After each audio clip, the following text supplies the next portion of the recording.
Thanks for listening to the Adulting is Easy podcast. This is Lauren, and I manage the Adulting is Easy blog and podcast, which can be found at relatadultingiseasy.com and anywhere you listen to podcasts. Please take a second and hit the follow button wherever you're listening if you can safely do so. I'm joined today by James and Emily from Rethink the Rat Race. James and his wife, Emily, became FI curious in 2016 and were quickly drawn in by real estate investing. The two of them bought their first rental property in 2017, and within 2 short years, they had 10 units. These 10 units generated enough cash flow for them to quit their 9-to-5 jobs and travel perpetually in their late 20s. Since then, James and Emily have focused on transitioning a few of their units into short-term rentals and creating systems that allow them to travel while also managing their portfolio. Thanks for joining me, James and Emily. Thanks for having us. Happy to be here. So our goal for today is to make adulting a bit easier for listeners by discussing a personal finance topic, since managing money is a big part of adulting. So today, guys, we're going to talk about retiring early, and specifically FIRE, which is financial independence, retire early. So you guys have fired, so to speak. We have, yes. So we've been jobless since 2019. Jobless. Gainfully unemployed is what we call it. There you go. I love that. Since 2019. And how old were you guys? So I was 28 and Emily was 27. Mm-hmm. That's correct. Yeah. Amazing. So when did you discover kind of financial independence and the FIRE movement then? So we discovered financial independence in 2016. Mm-hmm. It was actually a patient. I managed a physical therapy clinic, and a patient mentioned Mr. Money Mustache, right? And actually, she didn't even mention it to me. She mentioned it to her therapist. And then I asked her therapist about like the website that this lady had suggested. And she was like, I'll check it out and let you know. So she was like gatekeeping information from me. And that like made me mad. So I went to her desk and like picked up the sticky note and saw that it said Mr. Money Mustache. And that's like ingrained in my head from that point on. I was like, how am I going to forget a name like that? And so from that actually probably drove me further into FIRE than it should have, because I was like, I'm not supposed to have this information, right? It just like entrenched me in it. So that's how we found out about FIRE.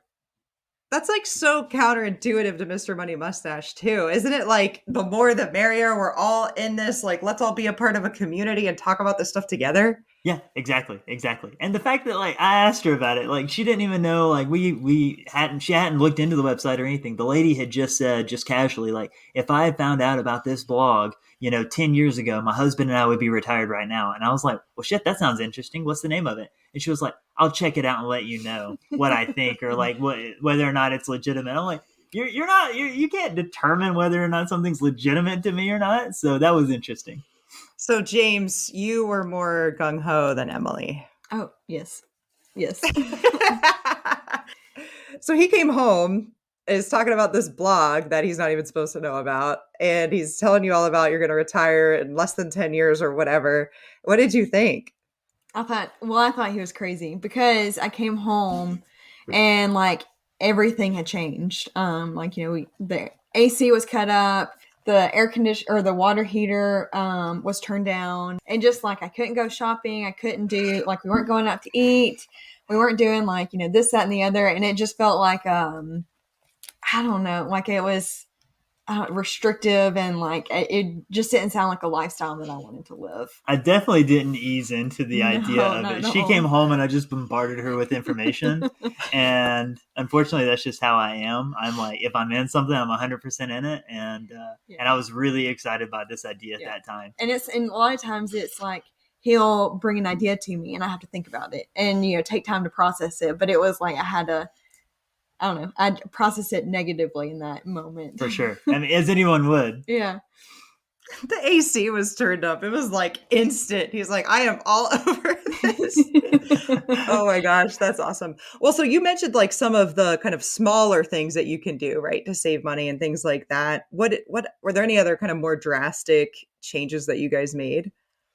So we ended up, we were living at the time in a big, like 1,200 square foot, 1 bed, 1 bath loft, and in a fancy part of town. And the most drastic thing we did was move from that to a 600 square foot, 1 bed, 1 bath condo for $40,000, right? Which was like 1/4 of the price. And And then even more from there, like we went to a house hack and lived in a mother-in-law and rented out the house. And so that was a big jump. But those to us didn't seem like big jumps at the time. I started biking every day to work. Like I was trying to save money that way. And it was just different things like that. So it was like, it was little things, but then also big things that we just tried to compound. What about the car?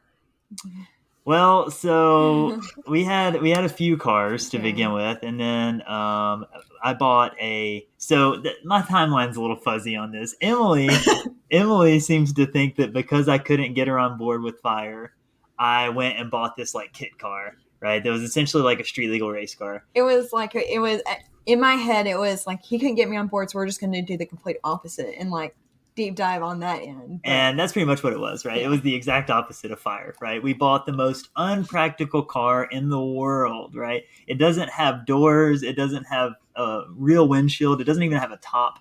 And driving that in the middle of summer in Alabama is just like an absolute nightmare. We didn't even have a garage. No, we didn't have a garage. Have to, like, tarp it. I had a car cover and then a tarp on top of that. And so that was outside of our condo at the time. It was the antithesis of like what fire is about and, being happy with what you have and owning less and stuff like that. And it was the exact opposite of that. Emily, you must have fought him pretty hard then if he went so far as to buy a kit car. You would think. It wasn't that bad, honestly. Well, I mean, but the thing was I was on board with the kit car. So I was on board with like getting that.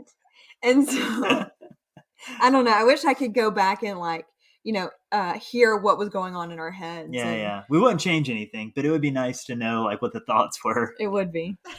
You gotta have like documented it at the time. I think about that too. So you definitely started decreasing your expenses a lot, but you can only decrease your expenses so far. You kind of need to replace your income at least somewhat, right, to achieve financial independence. And financial independence, just for listeners, is basically you have your money or your investments is making enough money to cover what you need to spend every single month to live. Then you don't need a job because right now your job is paying your expenses. And, when you're financially independent, your money pays your expenses, basically. So what did you guys start doing to work on the kind of revenue side of things? So Emily got a work assignment in St. Louis. Mm-hmm. And this was like a distance thing. So it was a temporary work assignment. Mm-hmm. And so because of that, she was going to get paid a bonus per diems. She was getting like rent allowance, even like furniture allowance like rental, like furniture rentals. Yeah. And I think total what I would make on that, like with the salary increase and the per diems and everything, it was more than what James was making. Yeah, it essentially replaced what I was making, right? Like almost dead even. Like I think maybe even a little more to her side. And so I quit and we went up to St. Louis for like a short stint, a 6-month stint in St. Louis. And we loved it there. Like it was great, new city, new mindset. Like we were kind of on this path and it just kind of like, I don't know, it was the perfect time. And so we came back from St. Louis and I went back to the same job that I had before. And I had actually gotten another job at a physical therapy clinic in St. Louis. So then I come back down and it's like, I've got, 6 months more experience, right? Which is like negligible in the grand scheme of things. But to my company, I was already a known commodity, right? I had already been trained. I was already managing a clinic. I was already doing all this stuff. And so I went to a smaller clinic. So I had less responsibilities and I got like a 20% pay increase to come back to the same job position that I had before. Mm-hmm. So that was huge for us. Yeah. And while we were in St. Louis, we bought our first like true rental. Yeah. And so I think almost immediately we had someone, we inherited a tenant. Right. And then we placed one within a couple weeks. Yeah. Not even. Yeah. And so that also helped. Yeah. I mean, just the rental income alone. And the residual income from that. And that, the first one helped us pay for the second one. And those two helped us pay for the third one. And then it just kind of kept going. Mm-hmm. Okay. So was the rental in St. Louis or was it back home? It was back home. So okay, it's weird. We were local, right? Then we moved away and then we invested long distance where we were local, right? Because we were in St. Louis buying in Alabama. The first property that we bought was a shitty little duplex for $47,000. Mm-hmm. And and it was in a bad part of town. And we pulled up, and like, honestly, we pulled up to look at it before we even put an offer in on it. Like months before we looked at it, and I was like, yeah, we're not getting this. Dead set against Yeah. you. Yeah. We were like, no. And then it sat on the market and sat on the market and sat on the market. And the benefit was it was mistakenly listed as a single family home. So if anybody hopped on and like tried to filter through multifamily, they wouldn't see it. And so all the people that were looking for multifamilies weren't seeing it, and all the people that were looking for single family homes didn't want it. So it was like perfect. So we threw in a lowball offer, which was 47 grand. I think it was listed at like 60 something. Mm-hmm. So to us, 47 at the time was lowball. Now I'm like, I should have put less. Like I want to be embarrassed by the offer. But anyways, so the property was in Alabama, and we actually just recently sold it. That was the first place that we bought, and we just recently sold it, trying to cash in now that the market's getting so crazy. What'd you sell it for? I think we sold it for 130, 125, 130. Something like that, yeah. Wow, that's amazing. Did you do much to it, or was that mostly Zero, appreciation? nothing. Yeah, we didn't do anything to it. It still had the same tenant in it that we inherited, right? Paying the same rent. Like she was paying $300 a month in rent. Our tenant that we had placed, we knew that he was leaving soon. And so we were like, we don't want to place a tenant in this neighborhood. Like we don't want to have in our area, this is firmly a C class. And we were like, we're not really interested in it. So we'll just sell it now. And there was an investor that was interested. And we were like, that's perfect. Yeah, that's awesome. And so you knew that you need to have some investments if you want to fire, because you need your investments to kind of pay your expenses. And you started with that duplex. Did you know, James, from the second you discovered fire, that you were going to use real estate, or what, was that just kind of like you started with this duplex and then that kind of worked, so you just kind of kept doing it? So real estate had always been in the back of my mind. I had read The 4-Hour Body by Tim Ferriss, which is not his most popular work, right? He has The 4-Hour Work Week, which is definitely more popular. But I was very interested in The 4-Hour Body. And at the time, particularly then, I was very interested in fitness and like the hacks and the different things that this guy was doing. So I was like, I'm interested in whatever else he's got. So I read The 4-Hour Week, and he was talking about passive income, and he was like, write an ebook. And I was like, nobody wants to listen to what the hell I have to say. And then he had like a couple of other things, and one of them was real estate. And so I started looking at Bigger Pockets immediately. And this is when I was managing a gym. I was making like $12 an hour. And so I'm like reading a bunch of forums and a bunch of information about real estate. And then I kind of let my limiting beliefs get the better of me. And I was like, there's no way I can do this. And so I just ignored it for like years and didn't bother looking into it anymore for like 3 or 4 more years until we found fire. And then from there, even then, we weren't convinced we were going to go purely real estate. We were going to do the market, and we do still have some in the market. And I just already had an affinity for real estate. And so I was really interested in going that route. So as he's reading 4-Hour Work Week and going in Bigger Pockets, was he telling you what he was finding out even a few years before you discovered the fire movement? Was he like talking about it much, or? Not that I recall. No, because I think I remember him talking about the 4-Hour Body. Maybe like in passing or, talking to friends. But I don't remember him ever talking about that, because I think that a part of it was that at that point we didn't really have we were dating at the time, or he didn't think that we'd have like any kind of money to like put down on a place or qualify for mortgages or anything like that.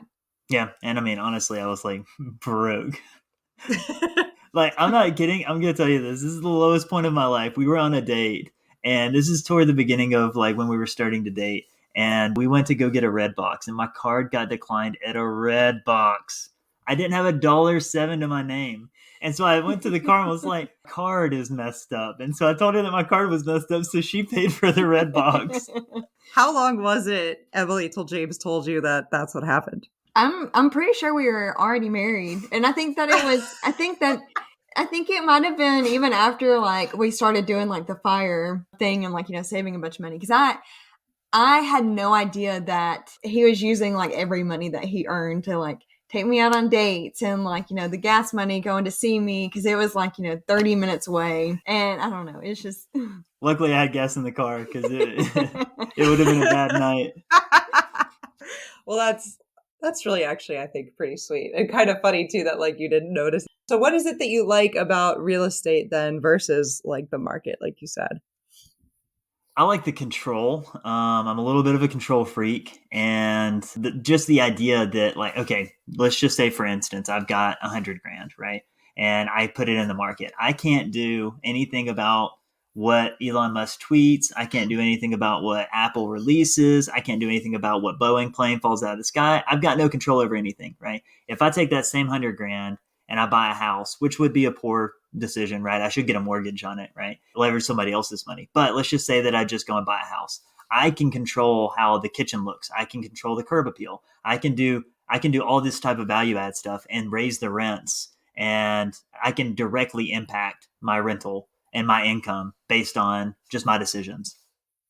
What I like about it too is the cash flow. I know that you can sell stocks, right? Or you can maybe get dividend paying stocks. But what appeals to me is that there's going to be cash flow to literally pay your bills, which I like. And then you're not touching your principal, if you will, because you're not selling the place at all. And actually it's going up in value, but you're still getting cash flow. Mm-hmm. Exactly.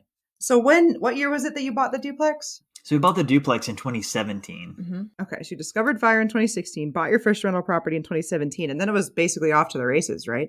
Yeah. Closed on that one. I guess it was like a few months later we came back from St. Louis, and that's when we moved into our house hack. But the only reason why we moved into the house hack, we had bought it. We had already had it under contract and had decided to buy it. And we were planning on putting 20% down. 2 duplexes popped up. They were being for sale by the same person, the same owner. And we didn't have enough cash to put 25% down on those 2 and the house. So we decided to move into the house. That way we would qualify for owner occupancy financing and put less percentage down. And that way we could buy the other 2 properties. In 1 month, we closed on 6 doors, which was 3 different properties. So it went from like 2 doors to 8 in like the span of a month. Yeah, exactly. And it was a little too much to chew, honestly. Like, luckily, we inherited some tenants on one of the duplexes. The other duplex was terrible, right? And so I was in there every night and every morning working on it. I wasn't hiring anything out. Well, we tried. We tried to get just one of the duplexes. Yeah. The seller, like, you had to get both of them. Right. You couldn't just get one. Luckily, we decided to go through with it because they have been like a home run. Yeah. So do you remember how much they were? Oh yeah, they were $50,000 a piece. Wow. And so we paid $100,000 for those 4 units. And again, one of them was already occupied, and it was renting for $350 a month at the time. And so it was already cash flowing from day one. The other one was unoccupied, but we thought, well, this one rents for $350, the other one will too. And now those rents are, obviously much higher. Yeah, nice. That's amazing. And you didn't stop there. You kept going. Kept going, kept buying. And then we decided that we would try to get, I guess the next place was a house. We decided, like, let's diversify. We've got a bunch of small 1-bedroom places. Really, that's our MO. We really like that a lot more anyway now. Like, we're really focusing on that. But at this time, we were like, let's try to get a house. And so we bought a house, 3-bed, 2-bath in a good area and a really high interest rate. I think that one was like 5.5% interest rate. And it was the highest purchase point for us at the time too, at like 110, 114, I think maybe. And so we bought that one in November, placed a tenant in December. By March, we had an eviction, and then it was on the market in like April. We were really quick on that decision, like, but let's get rid of it. Yeah. Wow. Okay. So you were like, all right, we're going back to 1-bedrooms now. Yeah. Exactly. Pretty much. Yeah. And then we have a 2-bed. Yeah, we have a townhouse. Yeah. It's a good rental though. Was that all then like 2017, the house hack, the 2 duplexes, then the single family, or are we getting into 2018 now? 2018. Because I think that we got the beginning of 2018 was when we did the house and the duplexes. And then later that year is when we did that. So later that year, we bought the single family house, and then we also bought the townhouse. Mm-hmm. I think we bought the townhouse at the beginning of 2019, but Okay. And so was it like 2017, 2018? When did you guys run numbers to think, all right, how many of these do I need? And when do I know that I can become gainfully unemployed? It was honestly like, I don't know. We didn't really run the numbers because we had 2 units in the duplex that we had bought were empty and they just needed to be renovated and fixed up. And I was like, once these are fixed up, then we won't be shelling out so much money on this place. And so it was like always like this kind of like pipe dream at the end. Like, these are going to be great when we get there. These are going to be great. And then the tenant moves out. And now we've got 3 of these units of 4 that are empty. and trying to renovate one and trying to place tenants. And so actually the best part was, so we fixed it up, spruced it up. It looked really good. And then we used one unit. People came and viewed that one. And then they decided to get it. One person decided to get it. Someone else that viewed that one decided to try to get the one next door. And so we placed a tent that way. And then someone else that saw it tried to get one next to it. So we used like one viewing to essentially line up like 4 different tenants, which was like amazing. perfect. Yeah. Yeah. And then you were good. Then you were like, okay, so now we're going to bring in this much and our expenses are this much and that's all we need. Exactly. And I mean, we were keeping our expenses just incredibly low, right? We were driving shitty cars, right? Biking to work, eating, like we were eating whatever we could get from work for free. And at that point I had a job that I was like getting all my lunches covered on the road. And so I was just driving around and, buying lunch on the company dollar and then bringing home leftovers and eating that for supper. And honestly, like we were so extreme, like, but I think like we were making pretty good money, but I think we spent like, if you take out the rental expenses, we were probably spending around 15, 20 grand a year. Wow. That's amazing. So did it get hard then when you were trying to save money on lunches and doing the biking to work? Were there ever some moments where you were like, this is cool and all, and I want to retire, but like, this is getting kind of hard? I think it was. We didn't really go out to eat as much. I mean, we still saw friends, but it was one of those where like I would see, my sister and friends like with new clothes and, then like all the like new stuff. And it's, I don't know, it's, if you don't care about it, then like it doesn't really matter. But, I guess at a certain point I kind of felt left out and stuff like that. And so in that sense, I felt like it got hard. I did not feel that way. I was super hyped about it. Like we would have lived in a van if I had a say in it, right? But like tracking like how little we were spending and how much money we were making and like how much our investments were going up and all these properties we were getting. I was like so busy just doing all this shit that I didn't have time to think about like, oh, like this, woe is me. Like I'm not getting to buy anything. And I mean, it's not like we weren't living. Like we went on a Europe trip for a couple weeks with some friends during this timeline. Yeah. And that was like the real limit there was our jobs, not necessarily the money of it, right? We were like limited by you have to take 2 weeks off or less or whatever, right? And so it was like we were still living, we were still doing things that we absolutely wanted to do. It was the day-to-day and the weekly things that added up that we were doing less of. I will say that it was almost a challenge. It was also fun to see, how much food I could get from work, that kind of thing. Like it was just like at a certain point it was fun. Yeah, she would come home and like so proud. Like she brought home a box and it was a pizza box and I was like, oh shit, Emily got a pizza. And she opens it up and she had put another pizza on top of it. And so then there like were 2 pizzas. Slices around it. There were 2 pizzas in one box. She was like, just wait. She was like, she knew that I was just going to be so excited by this. I thought she was going to open so it and there were 2 pieces in there, but there were 2 pizzas. Yeah. No, 2 whole pizzas, awesome. 2 whole ones. It is like a game, right? Like a puzzle that you're trying to solve, because that's really what money is. Once you kind of start to understand it, it kind of becomes like, if I can lower this and I can increase this and I can invest the difference, that'll grow. And it's actually kind of fascinating how that works. In this time, what were your friends and family thinking about your tattered clothes and your crappy cars? Well, so my sister was one of the first people I told about financial independence, right? And at the beginning, like, I don't know how everybody else is, but I know a few people that are like this. Like, I evangelized it, right? I was like, this is going to change your life, right? And the way that I'm pitching it makes it sound like it's an MLM, right? It sounds terrible. It sounds like, okay, this is a load of shit. He's paid some idiot and they've fed him this line, and now he's on it hook, line, and sinker. Like James is going to be in the poorhouse. And probably from the outside looking in, that's what it looked like, right? We were driving old crappy cars. We were living in crappy houses. They were like, they've gone the wrong way. But I told my sister about it. And I was 25 at the time. And I said, I found this website, like, and I'm going to do all this stuff and I'm going to invest. I'm going to do all these things and I'm going to retire by 30. And she said, I just want you to have realistic expectations. And so I was like, okay. So that was the last time I talked to her about it, really. And Emily's family was very similar. Yeah. So I drove the same car that I had since I was 16.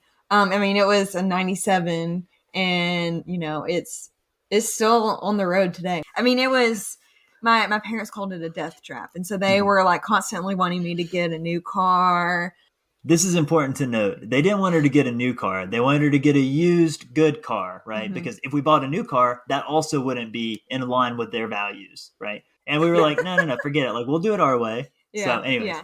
But no, I was people thought we were crazy too. I don't know who, like if it was like family, friends, whatever. But the house with the mother-in-law apartment, we stayed in the mother-in-law and rented out the house. And so like the mother-in-law was what 400 square feet. Yeah, I mean, it was tiny. And then the house was a 3-bed, 1-bath. And everyone was like, why aren't you in the house? Like, what? I don't know. You own both sides of this and you're staying in the small one? Yeah. They were very confused by it. And so it was hard to, like, I guess, explain that. We went to a Camp Fi. I distinctly remember this, and Emily told this story as well. So we were going to Camp Fi, which is like a camp for financial independence people. And it's just like a little weekend retreat where you can talk to people with like-minded stuff. And it's a lot of fun. It's like the best money we spend all year, honestly. Mm-hmm. But we were going to our first one, and we were flying out of Nashville. And so we asked her parents if they would drive us up. It's like an hour-and-a-half drive. And so they said, yeah, they would drive us up. So we're on our way up. And her mom is talking to us and telling us about this episode of a TV show that she had seen, some sitcom where, they had fallen on hard times and they were having to cut their cable and they were having to share a car and like all these different things. And she was like trying to relate it to us and was like, she said, she was like, I just want y'all to know that everybody kind of falls on hard times, because she knew that we were going to this money camp. Right. She was like, everybody struggles. Everybody has hard times. And like, just know that like whatever it is, y'all overcome it. And I was like, yeah, it's not that kind of money camp. But from the outside looking in, we looked poor, even though we had more money than we had ever had in our lives. Mm-hmm. And so it's all about appearances. And it was the appearance to them was we had made all the mistakes, apparently. So did that change when you guys quit your jobs, or did they think you were more crazy then? I still don't know that they know what our life is like. Yeah, because I worked with my dad. And he's still working, but I don't know. I think any day now they expect us to ask them for money. Yeah. And it hasn't happened in, coming up on 3 years now. Yeah. And so I just don't think that they really understand it. They don't. They understand like that we invest in real estate and stuff like that. And that we have rental properties. Yeah. Yeah. And Emily's grandmother, when she first quit her job, like we would talk to her and she'd say, when are you going back? Emily was like, I'm not planning on it. So they thought it was like a mini retirement or like a sabbatical, I guess, almost. Yeah. That's what they thought, yeah. Because whenever I left, I did a 6-month leave of absence. Mm-hmm. And that helped ease into, us like knowing that we had a job to fall back on if it didn't work out. It was almost like a 6-month trial. And then it also like eased, my parents and like our family knowing that like if we needed to, we could go back to work. And I fully think that they expected us to go back like after those 6 months. Mm-hmm. I fully think that they thought, okay, they're going to do this for 6 months and that'll be the end of it. Yeah. Little did they know. Yeah. And it's been 3 years. So what are you doing with your time? Oh my gosh. Aren't you bored without a job to fill your days?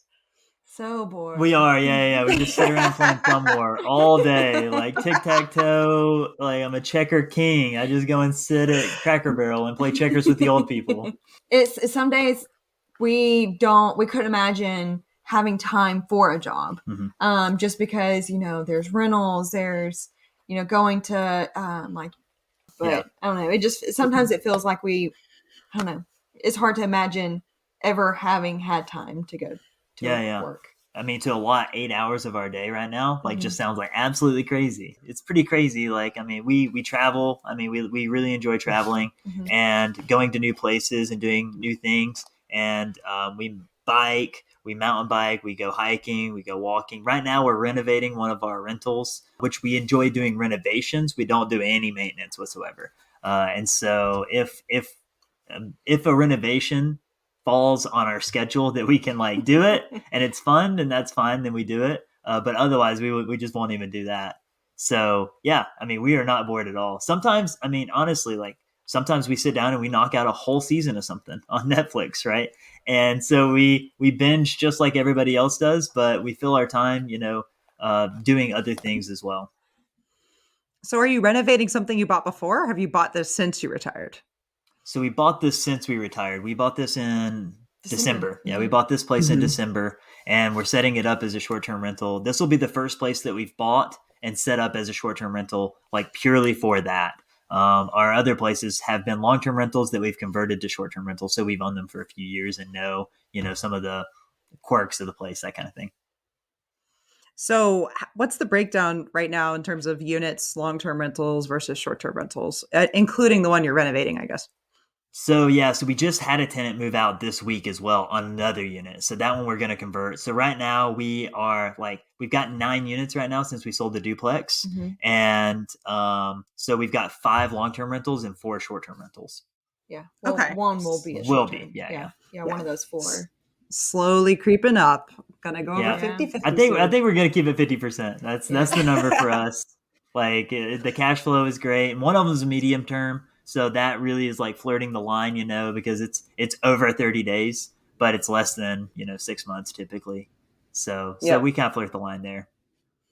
So how is it that you guys are perpetually traveling? Are you leaving, you have your own house that you're leaving open, or are you short-term renting kind of everything and you don't have any vacancy when you're somewhere else? Well, that's a good question. It depends on it.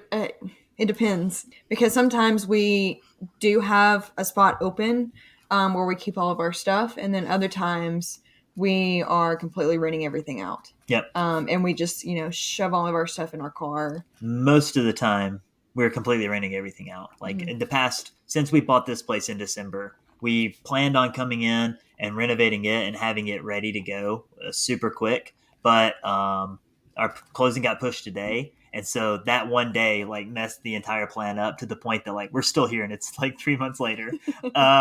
And so we just the whole scope of what we decided to do changed entirely. And so because of that, we've been keeping our stuff here. But typically, like when we're snowbirding in Florida, where we met you, all of our places are rented out. And if we do decide to come, we just block off a week of one of our Airbnbs. We know exactly what they are. We've lived in them ourselves, and so that's kind of how we fell into doing short-term rentals, was because we wanted a place that we could stay when we come back in town. Yep. I could not believe that you guys are doing the same thing that we're doing. You guys are doing it better because you don't have jobs and you're leaving for like months at a time to go to other countries and things like that. But I couldn't believe, I'm like, man, there's somebody else who's just short-term renting their house while they're gone, right? Can't have empty real estate that's not making money, right? Exactly. Yeah. I did mess up the schedule once, and so we ended up sleeping in our car for what, 2 or 3 nights? It was 3 nights. 3 nights. So we slept in our car for 3 nights and went to hang out with some friends. And our friend was like texting his wife and was like, they're sleeping in their car, but he didn't say anything to us about it, right? And she came in and she was like, why did you text me saying they're sleeping in their car? And he was like embarrassed about it because like he was like trying to rat us out essentially. But we were like, we know that we're sleeping in our car. It's not a surprise to us. I would probably stay with my parents. I made one mistake where we were coming back from vacations. We were flying into Tampa, and the only unit that was open was 2.5 hours away. And I was like, yeah, there's one unit open. It's fine. There's like, oh my God, I'm not going to want to fly from Colorado to Tampa and then have to drive 2.5 hours to this place. So I messed up once, but that was the weekend where there was a party. So those people got kicked out. So then that place opened up for us. Things have a way of working out. For us, we were planning on doing some car camping. So this was like our chance to like dry run that, because we have plenty of friends in town or family that would have happily hosted us. But we were like, let's try it out. Let's see what happens. Well, it was also like if we kind of felt weird about staying with friends and family for free while we were making money. Yeah. Yes. And so that was kind of why. Yeah. Hey, let's impose on you real quick while we make some money. I have a friend of mine it's like she lives in Naples, and it's like a standing thing. She's like a 4-bedroom house. And she's like, if you ever mess up your schedule, just come down here. And I'm like, deal. That makes me feel better. Thank you guys so much for coming on and for kind of sharing everything. I love your story. I was wondering, do you have any kind of specific advice for people that are maybe just hearing about FIRE or really kind of just thinking about starting on that journey? Yeah, I know that like right now, a lot of people are talking about the income side of it. I think that the important part is to focus, especially at the beginning, on the budgeting side of it. And we never had a budget. I'll say that. Like we never once sat down and said like, we have to spend $200 a month on groceries or anything like that. We're like the anti-budget people, but we do track what we spend. And especially then, now we aren't as good about it, but especially then, just tracking what you spend, you'd be amazed at like all the places that these things are leaking out. And, you can just make some small adjustments here and there. And a lot of times you notice subscriptions that you didn't know you had, or you're like, how the hell am I paying for some of this stuff? Or like the prices are completely different than what you signed up for. So to me, like just tracking what you're spending just for a month is like just a very eye-opening experience. Yeah. And I would say that it is possible, and not to like lose hope or lose courage.